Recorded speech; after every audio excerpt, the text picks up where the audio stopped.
Hi mga kachika, so for today's video, ang gagawin ko po is a day in my life. Request po pala ito ni Giancarlo Ida Nono. Salamat po sa pag-comment sa comment section ng inyong request na gagawin kong content. So, yan po, kakagising ko lang po. At bibili po muna ako sa tindahan. Hinintay ko lang po dyan yung kapatid ko. Yan po, papunta na po kami sa tindahan. Lakad-lakad lang po.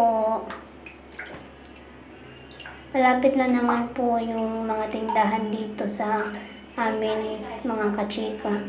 Halos magkakadikit sila, pero doon po ako bumibili sa isa. Meron naman sa una, pero doon po ako bumibili sa isang tindahan kasi po bagong bukas po sila. Kasi yung iba naman po wala po sila nung mga binibili ko, kaya doon po talaga ako bumibili.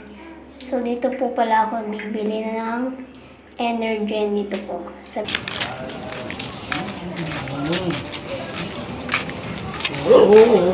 bili po Energen.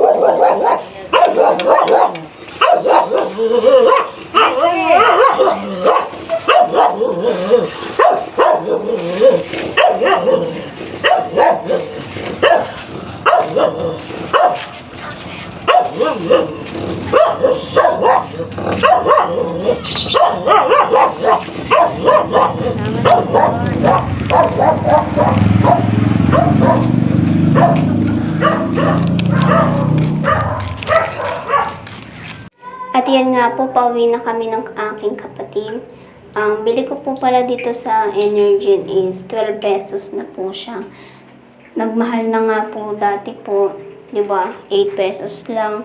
Tapos nung unang bili ko po ng Energen is 10. Tapos ngayon po, 12 na daw po. Kaya po yun. Umuwi na po kami ng kapatid ko. Pinas forward ko na po pala to kasi ang tagal ko bago makauwi, kaya po pinabilisan ko na lang po itong video na to. So at yun, nakarating na po agad kami sa bahay. Tapos yan po, magtitimpla na po ako ng Energen. Yan po. Kaya po pala ako bumibili ng Energen kasi po, meron po yan promo po sila na chance to win daw po na 25,000. Nagtatry lang po ako pero hindi pa rin po ako na pipili. Pero favorite ko po talaga yung Energen kahit nung hindi pa sila nagpo-promo. Energen, baka naman, yok lang. Charis. So yun po. Araw-araw po ako bumibili niyan. Pinapagalitan na nga lang po ako kasi kahit may ubo po ako is bumibili ako. Diba, sabi po nila, bawal daw po sa may ubo ang chocolate. Favorite ko po to kesa dun sa vanilla. Mas favorite ko po yung chocolate na flavor. At magluluto na po pala ako ng aming umagahan. Yan po ang aming ulam. Lulutuin ko. Iniintay ko po muna pala si Lola na matapos magluto. And ako na po yung next. Ito nga po palang itlog na ito ay may nilagyan ko po yan ng magic sarap. At saka po yung itim-itim is hindi po yan dumi. Yan po ay paminta. So yan po, nasinalang ko na ang kawali. At nilagyan ko na po yan ng mantika. At kakatapos lang din po niya ni Lola magluto. And it's turn na po para ako naman na magluto. Hindi po ako perfect magluto ng itlog. Pero syempre, ako po yung ate. Ako po yung magluluto talaga. Kasi po si mama ay trabaho. Kasi papa din po. So wala po magagawa. Ako talaga naiiwan sa dalawa kong kapatid na maliliit. So yan na po. Binus ko na yung itlog at yan, mekos-mekos na yan. Maluluto din yan. Yan, mahina lang po pala yung apoy ko dyan kasi nga, alam niyo naman po ako, hindi talaga perfect magluto ng itlog. Kaya baka pag naiwan ko saglit, sunog na agad kapag malakas yung apoy. Kaya ano lang po yan, low heat. Yan, kaya hindi po masyado mabilis masunog yan. Tapos yan, binaliktad ko na po talaga siya. Agad-agad. Kasi luto na po yung kabila. Yung kabila naman. And yan po. Malaki po yan. 2 itlog po kasi yan. Ganyan po pala ako magluto ng itlog. May paminta po akong hinahalo. Kasi feeling ko po mas sumasarap po siya. Para sa akin lang po yun. Ewan ko po kung sa iba ganun. Pero nasanay na po kasi ako na ganun yung luto ko sa itlog. Tapos magic sarap po yung niluluto ko para talagang masarap. Alam ko po na may lasa.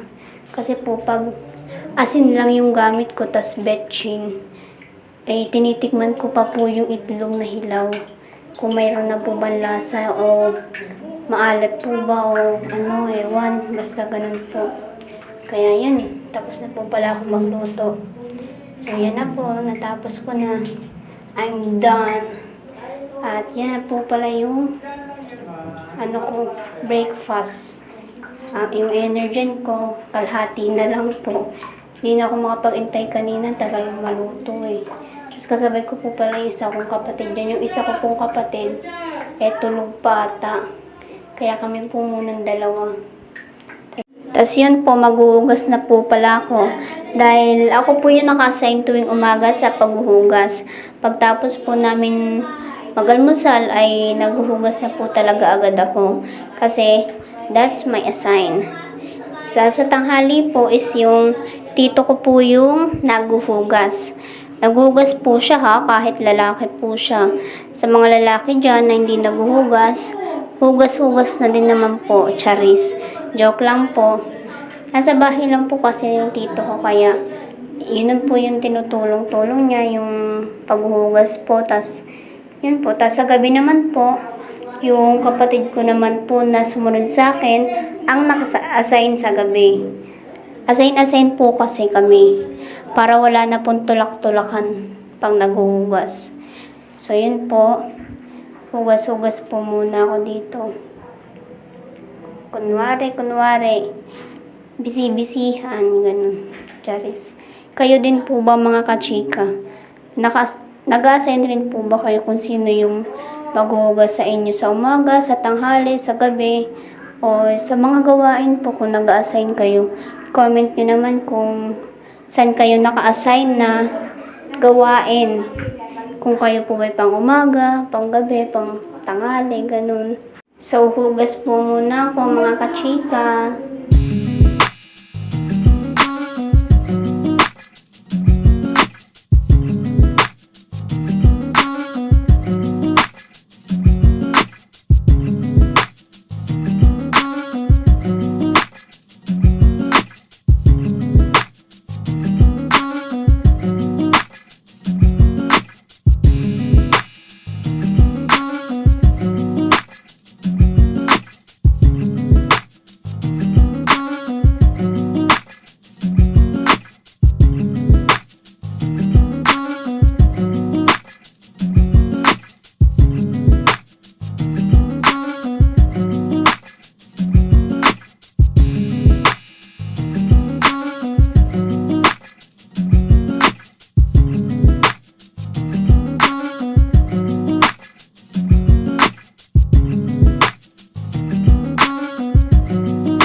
At yun po, tapos na po pala ako magsabon sa mga part na to. And yun, binabanlawan ko na po pala yung mga plato.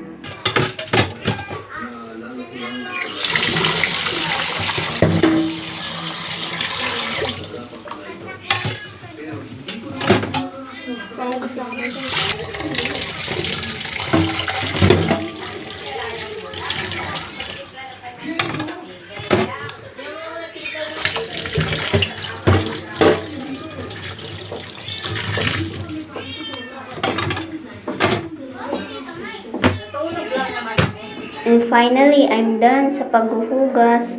At ngayon naman po ay liligo naman na po ako. Pagkatapos ko po maghugas is naliligo na po pala ako. Tapos yan po, papasok na ako ng CR.